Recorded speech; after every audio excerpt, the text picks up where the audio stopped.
Hey there folks, welcome to Spectrum Pulse. You talk about music, movies, art and culture. And you know, the response to the first half of the 2019 pilot has been kind of fascinating. As to my surprise, you want to see less exaggerated smash zooms and more of me instead of all the music videos. Not what I expected, but I guess we all must learn some interesting lessons. But welcome back to the second half of the pilot of On the Pulse.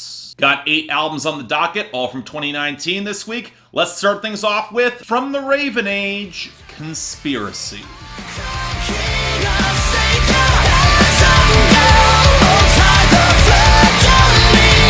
Let me get this straight. The son of the bassist of Iron Maiden formed a melodic metalcore band, and after putting out an album in 2017 that got lukewarm reception, but a lot of big touring spots, the other founding member quit alongside with their original lead vocalist. And you want me to cover this?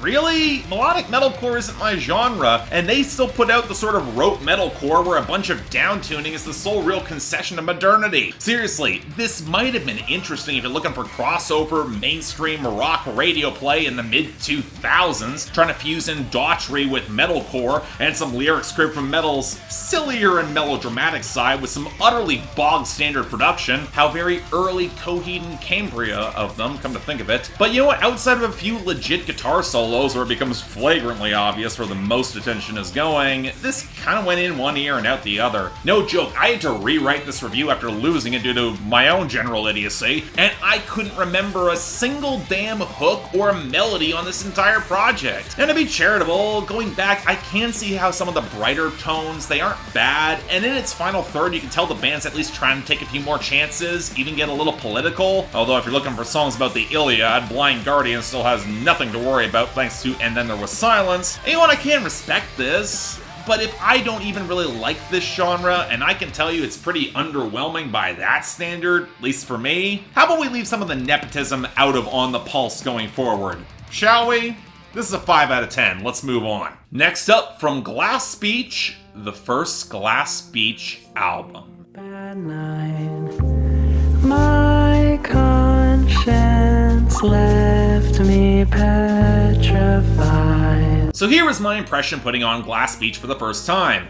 Man, this reminds me of late 90s emo. Or maybe emo adjacent, that was pulling in more keyboards and indie rock elements, taking those off-kilter song structures and pushing into uncharted territory. My point is that I've heard music in a similar sonic palette to Glass Beach, so I wasn't quite as shocked or wowed by all the experimentation. And like albums from that era, in a post-Brockhampton or post-Superorganism world, it's got the sort of internet-driven, homegrown issues that feel organic, but can't help but detract a little bit from the project. The vocal layering is slapdash and really raw, and the heavier usage of autotune doesn't always help disguise the shortcomings on the falsetto. The guitar and synth mixing's all over the place, the flurry of drums and drum machines are patchy, and the mastering is amateurishly inconsistent, which by the time the album stretches into a full hour, it goes from rather earnest and homespun to hire an engineer, dear God. And yes, I get that a lot of it's part of the point. It's very punk and flagrantly ignoring genre conventions, song structures, and especially in the content, whirling through anxiety, depression, thoughts of the apocalypse, and even gender dysphoria through the gummy lens of living online amidst a lot of fractured field recordings and all the additional sound, with the feeling of getting punched in the stomach by a particularly manic anime Tumblr thread or Discord voice chat. We've all been there, and all this I hold as authentic emotive strengths for the record, especially considering how many good melodies and grooves are really here if you're familiar with this style. But for as strong as the melodies and crescendos can be, a little bit of fine-tuning and focus could have made the anthemic moments even stronger, really accentuate those strengths. As it is, I respect the core of the empathy and earnestness, and know exactly how albums like this become cult classics for those who find them. And for a queer audience looking for that slapdash progressive emo opus pre-remastering, this is a really damn good one. I like this. 7 out of 10, check it out. Now from 256 Pi 044444.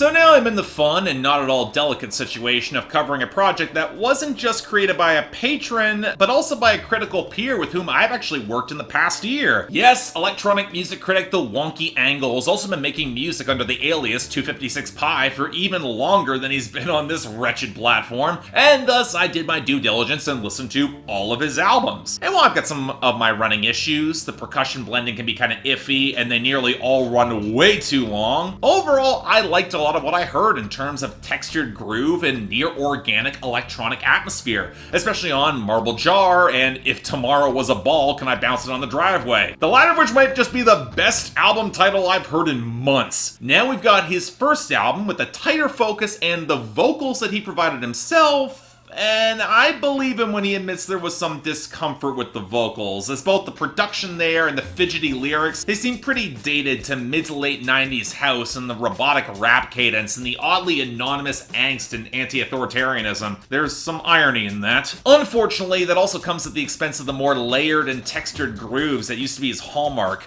On the vocal cuts, the keyboards, they sound really thin, especially the piano, as does a lot of the percussion, which has been a recent issue, and the soundscape seems like they're stretching to carry both the synthetic vocals, they're just not layered and written to encompass them. And while we're talking irony, the instrumental cuts, they've got the most texture, groove, and momentum, and they're by far the best moments here. It's an experiment for him, to be sure, one even he acknowledges by including the full instrumental of the album, which is still pretty decent. I mean, I appreciate the frustration of being all in on the continuous online content mill. Hey, I'm there. But maybe you should have just let the music run through on this one.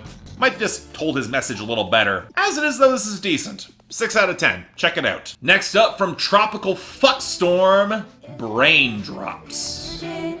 I didn't know you were bottoming. And on the topic of the best names in music, you know Tropical Fuckstorm delivered a monster of a debut with A Laughing Death in Meat Space in 2018. All anarchic and grizzled, it's got that 1,000-mile stare into the coming abyss and just enough humanity left to howl about it. It's not a project I revisited much, but certainly one I respected and rated pretty highly. And thus, I was really excited to soak in all the Braindrops. And yet it's months later since I heard it in a recap, and I've got to just give a helpless shrug as a response. It's got the feel of a discordant come down with a lot more slipshod mixing, atonal melodies, and a lingering headache that's got all the nihilistic contempt of an Australian train spotting, but not quite the same self-aware framing and desperate sense of empathy that gave me such an inroad into their debut. And yes, I get that all the barren, curdled unpleasantness, it's part of the point, especially with the more miserable but no less detailed personal storytelling, but stripping out all that howling alien bombast for burned out smolder will absolutely test your patience. And that's where we get the closing song, Maria 63, which tries to expose and deliver a killing blow to a bunch of neo-Nazi iconography that's unfortunately slid back into contemporary discourse, but I'm not sure this staggering hippie delivered that killing blow that he should have. And if that was the point, yeah, kind of a reckless outro. This wasn't that good. 5 out of 10. Let's move on. Next up from Horsebeach, The Unforgiving Current. Makes it harder to live.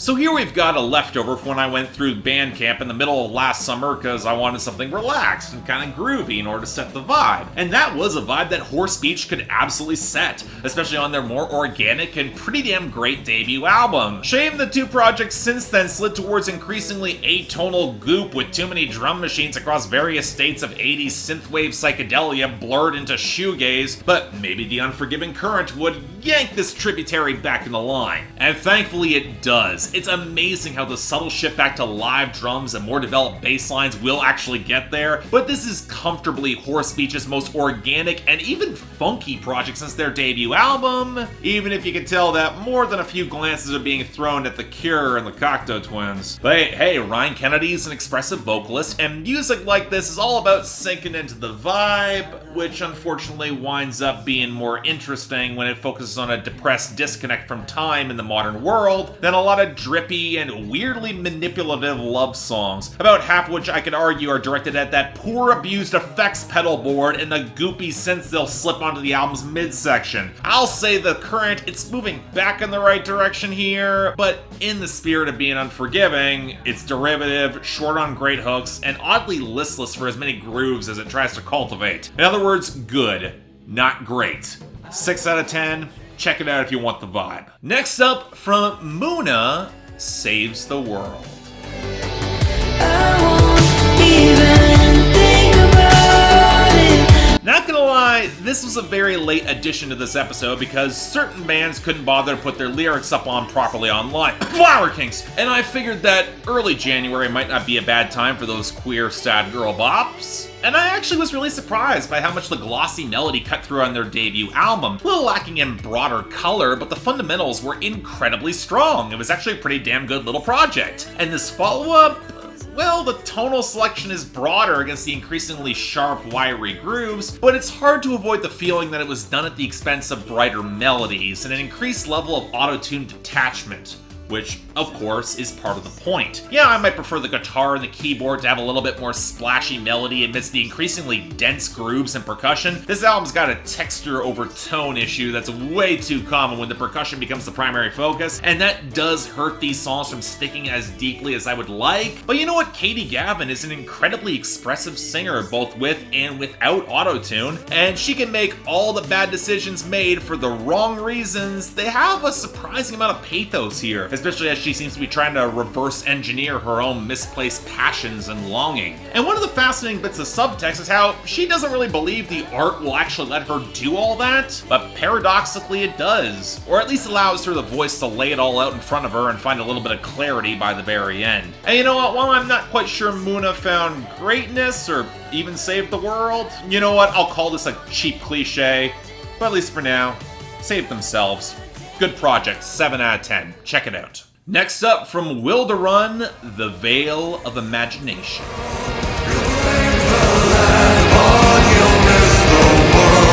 Now going back into the territory of complicated, difficult albums, I can feel like tackling a small behemoth. We got the new project from this progressive / symphonic, folk, blackened death metal act. Look, this band does a lot, and between all the whiplash transitions and genre pivots, it doesn't make them easy to discuss. Now granted, their second album did get a little more tasteful and restrained in the production tones, prompting a lot of the "this sounds like if Opeth forgot how transitions and song structures worked," but this album ditches all that comparison by ratcheting up the symphonic element to 11 to sound as crushing and epic as possible. And, well, you know what, it's better, but it's more of an amplification rather than a correction, which is kind of a shame because there is a lot to appreciate about this album that I appreciate they fixed the problems. The production is more massive, textured, and sweeping than ever. The drum work is flat out insane. The symphonic elements feel opulent without losing the edge. Many of the melodies are genuinely striking, and the few hooks we get are excellent. The balance between growls and clean singing is impeccable. And you know what? If the entire project was just here to justify Far From Where Dreams Unfurl, I'd be okay with that. That song rules. But if you're expecting these pieces to have any sort of consistent flow or greater structure, both within tracks and between them, you're gonna be stuck wandering in that gorgeous wilderness as Wilderun dives headfirst into deconstruction and forcing you to question or process all meaning and everything, which can be a rather stunning experience, but also an overwhelming one, and make you question the pacing and length of an already long and heady album. It's more of scattered inconsistency on a great project rather than crippling flaws, although the blown out ending on The Tyranny of Imagination is absolutely in the latter category. But you know what? Deconstructed beauty, still beauty. This is an 8 out of 10. Absolutely worth your time. And finally, from Erin Enderlin, Faulkner County. Guilty, but tonight I don't give a damn.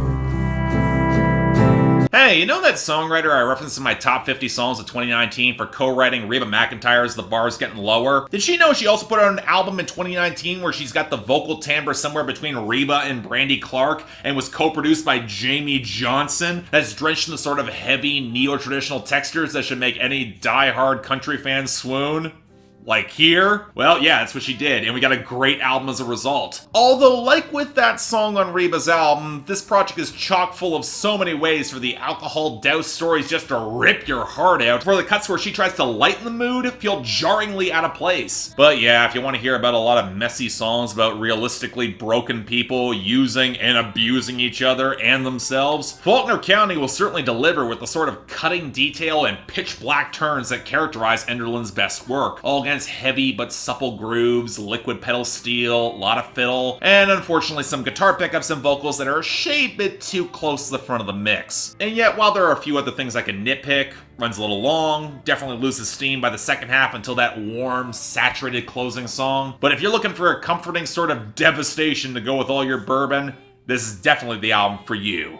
8 out of 10, great stuff. Check this out. So yeah, that's the second half of our pilot. Hopefully it's edited a little bit better. If you guys want to get involved in the albums coming from 2020, which will be being discussed next time around, our next episode next week, please hit up my Patreon where you can request albums over there, or even songs, which I'm actually previewing on my Instagram TV. Hope you guys either bounce to one or the other, but if you want to actually see more on the card, links over there. And hey, if you guys have any thoughts, comments down there below, happy to hear all your feedback on this real growing process. But until then, I'm Mark, you're watching On the Pulse on Spectrum Pulse, and I'll see you next time.